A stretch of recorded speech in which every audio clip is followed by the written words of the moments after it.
Okay. Welcome everybody to the Fireside Chat for 2013 for the Rotary Club of Hampton Roads. We're here, our objectives for the Fireside Chat are to renew our spirit and to share the fellowship and the information with our new Rotarians, even though some Rotarians have been around a while in Rotary, Yes. to share the Hampton Roads spirit of Rotary. Yeah. And so, thank you all for coming, I really appreciate it, but I'd like to start out with a little prayer. Father Jim has agreed to do that. Well, thank you. First of all, as we begin, I just want to tell you how grateful I am because I keep on discovering the richness of this group. And that's not only by comparison with other groups that I've been to, that's everything already, but I mean, that there's such wealth here in terms of, the backgrounds and all this, so I'm grateful for that. Oftentimes I tell people, when they say, let us pray with all our heads, no, you're not. Because I want you to see God's presence in each other. Okay, so keep your eyes open because that's where God is. So Lord, we give you thanks for the many ways in which you bless us. You've gifted us with creation. You've given us a new spirit, a spirit that we will celebrate once again on this Pentecost. May that spirit lead and guide us as we continue to be faithful to the goals, the dreams, and the hopes of Rotary. Bless us in this Fireside Chat this evening and be with each of us and all of our families and those who could not be here. Amen? Amen. Thank you very much. Tonight we're going to share with each other things that we already know, and then at the end we're going to have our new members just share why they want to be with us and what we have, what they would need from us to go forward. So starting out, I gave you a brief history for those of you who need reminded or have forgotten or are new to Rotary. And when the first club started in 1905, it was in Chicago, and those four men went between each other's offices, so that's how the word Rotary came about. They went around the wheel to each other's offices, and you can read that for yourself. One of the most important points here is that until 1987, it was an all-male organization, okay? And then they let us in, and so that was great. We've added some stuff to that, and we even had some female governors, one of which was Claudia Rawlings, who was from this club. And so, just the object of Rotary to remind us that it encourages us to foster the ideals, and you can read those for yourself. We're developing acquaintances with each other, as Father Jim said, and finding the richness of each other. Winifred had a great program. She can't be here tonight, but at one time she had a great thing where she called on some of the older members to give their little bios, and we're going to reinstate that so that our newer members know who the older members are. And that helped with acquaintances, which is part of the objective of Rotary. And then, of course, ethics. And we do the four-way test, always. And the high ethical standards we bring to the professional world and our personal world and who we deal with. The avenues of service are listed here, and we're going to go through, but the first thing I really want to do is to have the officers that are present, for instance, Teresa, tell us what the president's job is. Well, the president's job, as in any organization, is to provide leadership for the club, to chair the board of directors, to be the face of Rotary at the time that you're serving. And in some ways, it's the easiest job in the club because of the great people that you have behind you and the people that really do the work week after week after week. And it's just an honor to serve them and to be able to be part of this organization. You do a good job. Thank you. Thank you, Teresa. Dave Mansfield was coming, but he might be late. And he is our president-elect this year, so that means if you look to the right column, he is our new president for the 2013-14 year. Also, Don Frederick was elected secretary for next year. That's right, and I forgot about that. So we do have these blocks filled in, and lucky for us, Dave Rosenthal has agreed to be president-elect. David, you've been on the board for a while, so what is your perspective of the president-elect? I guess I should get into the frame. I think you should come around with that. I thought you were framed. That's a whole nother story. Let me move the camera over here. That's a somewhere. Good shot. Yeah, right at you.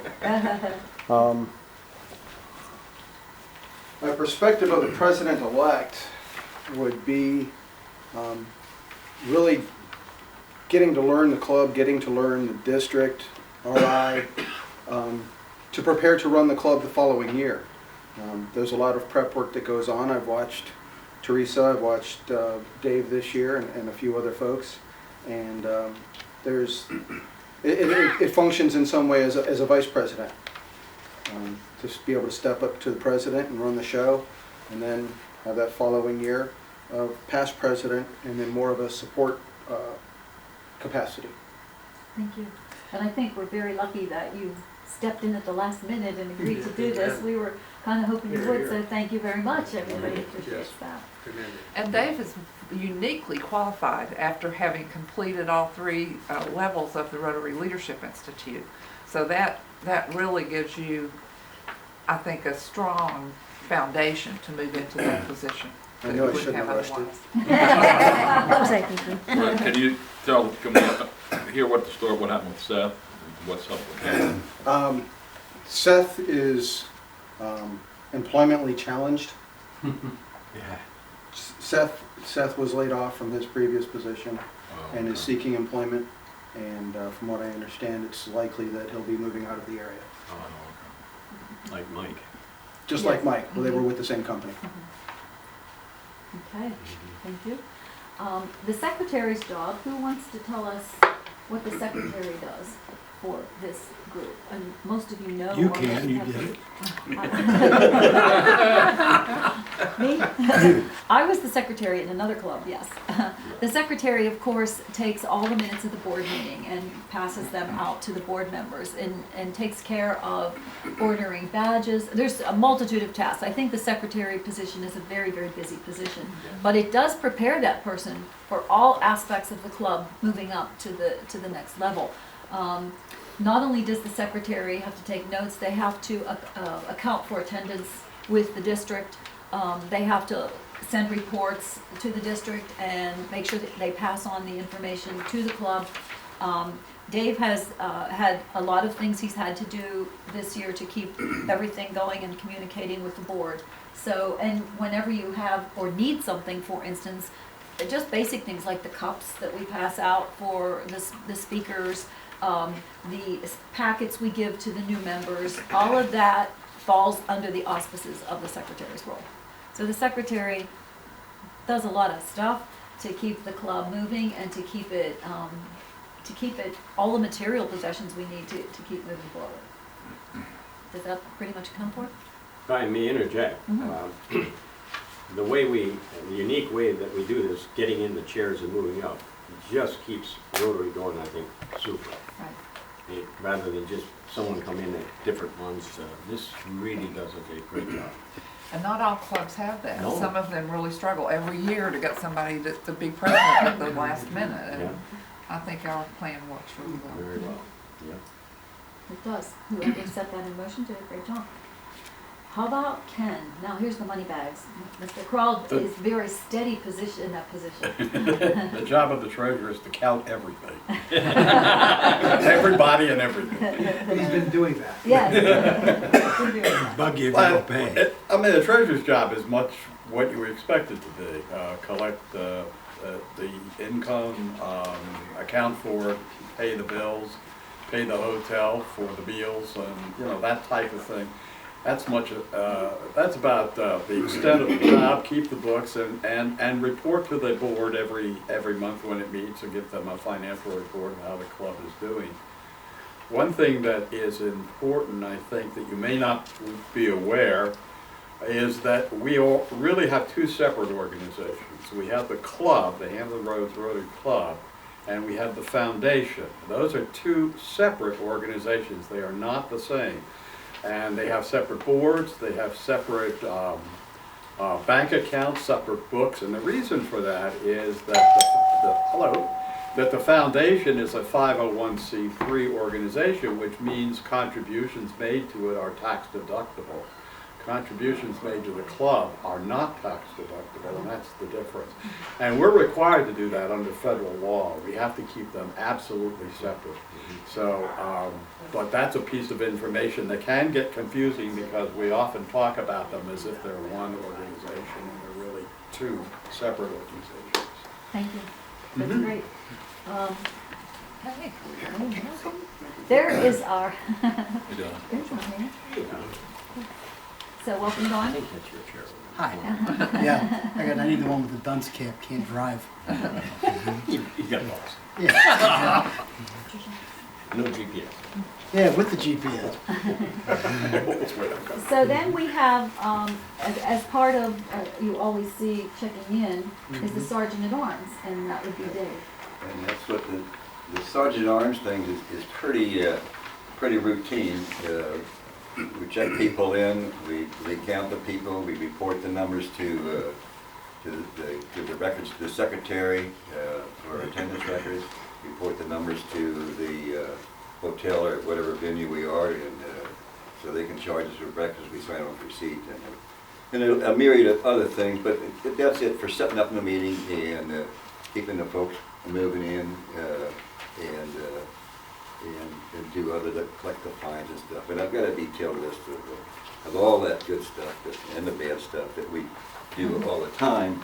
But it's pretty routine week to week, and it's it's routine functions that happen the same all the time, regardless of what is going on with the district simplified grant thing or the various charity programs we're working on any given time during the week or any given weekend, and what the avenues of service are happening within them. This is pretty routine, and it takes more than one person at the desk, and I'm lucky to have Jim Orlando and Diane Gordon and Glenn Allen to sit with me, and if I'm out of town for a month or month and a half at a time, we set up a schedule ahead of time, and it works pretty smoothly. I think I'm not here to see how That's fine. Absolutely. And the other thing we do with our newest members is we put our newest members at the front desk with Dave, or Diane, or Jim, and they get to know all the faces and the names. And so that's one of the, when you read what to do from Rotary's perspective with new members, that's one of the primary duties that they have before they ever get their blue badge, is to have fulfilled that little job. And that job, to me, when I came into both clubs, was very good. It was a good place to be, because you get to, it's a quick way to learn who people are. And so, Don't get any bad reports about that happening. no, it's really good.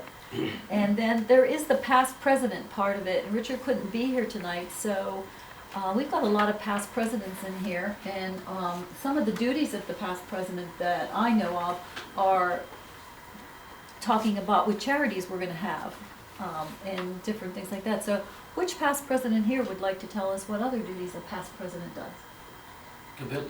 Kibitz, that's a good one. And what If you're gonna use Yiddish, you gotta have the emphasis on the right syllable. So, that's good. What else? I think you've covered the That's big it. one. The big one is the charities that I know of, is to be part of that group that always leads the past presidents, of all the past presidents, in choosing the charities and then bringing them to the club and to the board. So that's good. One thing I wanted to mention is, when you talked about the organization of our club, who is the board? And would that fall under you, Shannon? Do you want to explain that when we get to you? Probably so. Okay. Yeah. So It's when, a little bit convoluted right at the yes, moment. it is. But would you? Yeah, let me have a shot at it. Up until about 6 years ago, Joe can correct me if I'm look off on that, our board consisted of the officers whom you have heard speak here, or representatives of them, and 4 avenues of service directors. And you can see them on the second page here, namely club service, community service, international service, and vocational service. And to this day, they are still there as directors. When this new club leadership plan was proposed, and more than proposed, pushed forward by Rotary International, we tackled it, and the guts of that, the big change from the way we were doing business, is that instead the 4 avenues of service, now 5, would still be there as concepts and the kinds of things we should keep in mind, and the way we should conduct our meetings and our club operations. but they would not be filled with persons per se as directors. Rather, there would be 5 new standing committees, and those you see listed, club administration, membership, public relations, service projects, and the Rotary Foundation. Now, there are a couple more that you see in there, but those are the 5. Correct me, Joe, or anybody else if I missed it. And so we started about 4 years ago. We decided to go with those, to retain persons in the avenues of service, which in effect doubled our board size by about 50%. And we have been in that mode now for at least 2, maybe 3 years. And we've found that things get a little bit confusing because the new 5 standing committees overlap in various ways with the old avenues of service and the secretary and president-elect. But we have, I think, made it work pretty well. The objective was at the end of this year, if indeed we were all comfortable with it, that we would move completely to that club leadership plan and not have those 4 or 5 avenues of service as individuals. However, in the strategic study plan we undertook, and we got 2/3 of the way through that, it became quite evident that indeed making that wholesale change really didn't make sense for us.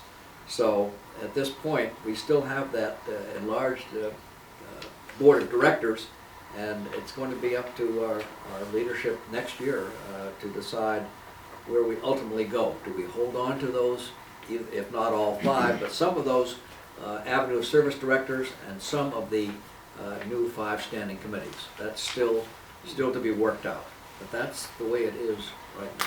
Would you go down that list of the 5 standing? The 5 standing committees are Rotary Foundation, club administration, membership, public relations, and service projects. Thank you, Jan. Yeah, Moving I in, realize it is Thank you. confusing. We'll endeavor to have a chit chat, or we all are, as to how we're gonna work our way through this, but we haven't gotten it completely sorted out. right. And that's We don't, previews of things to come. And so Joe Mulcairn, Steve Waters is our Rotary Foundation. He could not be here tonight, so Joe, of course, said he would take care of explaining both foundations to us, right? Okay, well, Ken very well explained the club's foundation, which is a standalone entity, 5013C, and Ken can elaborate it more than I can on that. Let me make a few remarks ahead of that, just so because they're still in my mind. Let's not think that Rotary International is just a complete mirror image of itself throughout the world. It isn't. The one that brings to my mind is the women in Rotary. That's not unanimous in the world. There are clubs that are grandfathered. There's 2 clubs in our zone alone, one in North Carolina, one in Northern Virginia, that's still all women. And believe me, that it's wrong. All women? A lot of hate, all men, all hate and discontent and everything else. And one club in our district one time was all women because of the, reaction to the other. But anyway, that's since changed it. So anyway, and there are some countries and there are some regions that are still all men too. So that's, and I'll segue into the Council on Legislation, which meets every 3 years, and it meets in Chicago. It did rotate at one time throughout the world. Once every 3 years, a representative from every district who was elected to represent the district, and one of the items that was a hot item this year was this new generation service. That is now youth services. And the reason it was hot, so to speak, in some people's mind is, why are we changing that? If somebody's 30 years old, would resent me calling a youth. And believe it or not, that's a certain amount of validity to that. So whether that'll stand as a name, that's not a big thing, but again, I'm just using it as a reflection of that we are not in total agreement in Rotary International on every single thing. We're not complete mirror images of each club in each country and whatever. It's significant. I was asked to cover the foundation. We did that a little while ago. I think, 2 Fridays ago, I stood up and talked about the club's Durham Advised Fund. And I'll do that again. Hopefully I won't do it as long because there's no need. But it caused me to go back to look at when I was educator moment first. In 2004, I did a donor advised fund educator moment. And in fact, it repeats what I said the other day. It became an idea in 2003. It was voted on by the club at a club meeting to have a donor advised fund. Why do we want a donor advised fund, which is in essence an endowment? Fred Jocelyn was the first one to come up with an idea. When he was president, I think it was either that year or the year before, he said, why don't we have an endowment like a lot of other clubs, not all clubs? And that's pretty hard to kick off from scratch. And about that time, the Rotary Foundation in Evanston came up with a donor advised fund, which really smoothed the way where we could in fact have our own foundation. And I think I told you the reasons why, other benefits to us. You know, we fiduciary responsibilities are basically off our back and we just have to run it. But let me give you the underlying reason why it was sold to the club. That was 2003. I believe we started the bowl-a-thon in 1995. The first year it netted $14,000 gross. I think it up, I think the max, whatever that was, is $50,000 gross. Somewhere along the line, there was a thinking that these fundraisers, whether it's our club or another club or whatever the event is, they have a certain amount of shelf life. And the anticipation, even though we were still growing, was, hey, we ought to start an endowment such that that day, if it ever comes, we have a backup to giving to our charities. And that's why the endowment was sold to the club.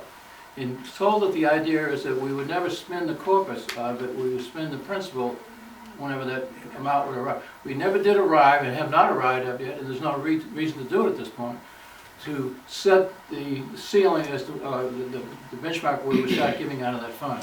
Now, when we first started the fund, yes, we did give some money out of there to the charities, and the St. Mary's Home for the Disabled got a check, but that was raised from the bowl-a-thon and passed through the donor advised fund, and it was given to St. Mary's. Well, it became quite obvious that that's not the way to have an endorser or an endowment. It costs too much. Put money in, taking money out. It's not a checking account, it shouldn't be. And it's self-defeating in terms of earning interest. So we got away from that. So at this point, all we do is put money in and let it do its interest. All those attributes that I think that I put in that educated moment are still pretty much true. The only thing I should correct after looking at that, our donor advised fund is called a group donor advised fund, meaning it belongs to the club. There happens to be one in District 7602 at the district level. Individuals throughout the world have donor advised funds under the auspices of the Rotary Foundation. Obviously these people have a certain amount of wealth, and rather than have a family foundation or whatever, they operate through the donor advised fund. Very, very nice way for them to give to their college and alumni funds and this type of thing. So if you're of means, you win the lottery, you might want to come back and say, wait, I want to have a donor advised fund, my family, and do it that way. The entry fee now is not $20,000, it's now $10,000, and then you go from there. George, a question at this point. Knowing that the interest rates earned everywhere are virtually zero. Yeah. With the foundation, why don't we buy a block of Dominion Power or something, and they're yielding pretty good return. We got close to 100K in there, don't we? 90, put this thing out, pass this out. We're not getting 90,000 something. Yeah. If Well, we're not- I know, one of the impetus, and this is not probably a very good answer, but one of the impetus which I like while we're doing the donor advised fund, to take the responsibility out of people in the club of investing the money. That's right. I don't want people in our club investing the money. I mean, you talk about a cat fight, where you want to invest the money, and so maybe we do it at a modest rate, maybe it's not the best rate, it's not the worst rate, but the whole importance of a donor advised fund, as far as I'm concerned, using the Rotary Foundation's is the major domo, so to speak. Yeah, it takes it out of hands. I don't know what, and somebody would have to answer that question from the Rotary Club of Virginia Beach or Rotary Club of Norfolk, and have them tell you how they succeed in running their fund, and what kind of fiduciary responsibility. Is everybody should be bonded? We should know who the investors are and everything else. Do we have that? Who would step up and want to be on that? Well, do other clubs have this foundation? Thousands. Found in our district, and Oh, not in this district. The donor advised fund, I don't know how many are in District 7600, but throughout the world there are thousands. There are probably just as many, as you're saying, though, private endowments too. I mean, sure, but I'm talking about our Rotary Foundation, our club foundation. Am I Okay, now, missing yeah, something? there's a difference. Yeah, There's there's two two different differences. The things. donor advised fund invests in securities, and there are various levels of risk and such, and Yeah. the donor advised fund committee works that to decide what seems to make sense. The club foundation is strictly a pass-through. It's a pass-through. There are small amounts in there when we have something left over that is not fully distributed, be it from the putt-putt golf tournament or the bowl-a-thon. But primarily, it's for, as Joe said, it's a vehicle that allows people to make contributions to our various charities legitimately to take them as tax deductions. So anything that's left there is just very minimal, and in our particular club, it's not an objective to build the club foundation. The Norfolk Club does do that. Yes. I don't know how they invest or what they do, but one of the objectives is to build that. Essentially, that's in place of what we have as a donor advised fund. Yeah. In Chester, you might know more than I do about it, the Rotary Club of Norfolk, I'm not sure they really have their own foundation. Are they part of the Norfolk Foundation? No. They have their- Okay. Don, you spoke up the Yeah, other day at the let me meeting, you talk talked about about that. interest rates. Well, in the first place, yeah, and then that's a very important point, of course, of all of this. Fiduciary responsibilities, all those other things aside, I can tell you from going down through the reports that the Rotary Foundation, who is managing our donor advised fund for us, are producing. I gotta tell you something, you are hard pressed to get those kind of returns anywhere at this point in time.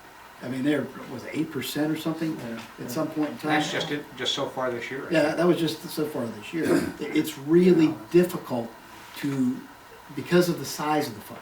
That's the real important feature in all this is that, yeah, we have a sub-fund, let's call it, that's going into this thing, but what we are doing is leveraging the assets of all the other funds that are in this thing to achieve those kinds of gains. If you're gonna walk down here and walk into, say, Pete's office or something, say, Pete, I got $20,000 to invest over in here, find something to stick it in here with.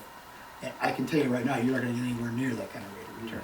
So the mass that's associated with the overall Rotary Foundation is the biggest reason why it is that you put all this stuff into this fund and operate as a sub-fund under it. Item 2, our responsibility in the course of managing those investments is limited to us sitting down and saying, we want to go aggressive or moderate, or we pick from a handful of really just categories. We're not picking dominion power, nasty coal, any of those other sorts of things out of the list. We are just picking a lifestyle, lifestyle's the wrong. Portfolio styles. Portfolio style to choose from. The other issue in all this really is the whole fiduciary responsibility kind of aspect of it. We are responsible as fiduciaries of this thing to kind of have oversight of it to the extent that we're saying, yes, we review the reports and do all those other sorts of things. But the true fiduciary responsibility of all this, the sort of the stuff that people go to jail for, that's over at the Rotary Foundation level. So, really that's the best, safest place for this stuff to be. The guys who are managing this stuff locally, I can assure you they're not getting those kinds of returns, and if they are, I'd love to see what it is they're investing in. But they probably typically have some fund manager who is a member of the club that's devoting huge amounts of time to keeping this thing up and running. The other issue is I heard, I'm sorry for coming in late in this conversation, but yes, we have really two separate distinct things. We have this donor advised fund that is sort of a separate vehicle unto itself. We have the Rotary Club Hampton Roads Foundation, and we have the Rotary Club of Hampton Roads. We have bifurcated the Rotary Club of Hampton Roads and put the charitable arm of all this over into our foundation for a lot of reasons, most particularly, technically Rotary clubs and other service clubs, I don't care if it's the Moose, the Eagles, whatever it is, they're really not 501c3s in the pure sense. This foundation is. So our investments are being managed by the Rotary Fund and Evanston. Yes, sir. Okay. Professional money I don't think I Well, really- one proviso. And we pay them There a is- fee. We pay them a fee, Yeah. John. Yeah, to it's a manage small it. fee. Now, there's an entity in, the latest one, I think, I want to say, it's in Massachusetts, anyway, a fund manager, that's where they describe it. So they're the ones who are the financial people, of course, overseen by the Rotary Foundation. And what Chester's going, we pay, I think it's on here, 1.5% per year to the Rotary Foundation for this privilege. And also, there's another small percentage, I think 0.5, that ultimately finds its way to the fund manager. Don't quote me on that percentage, but there is something that goes to the fund manager. One of the things too is that we receive quarterly reports from the donor advised fund as to how our particular piece of that fund is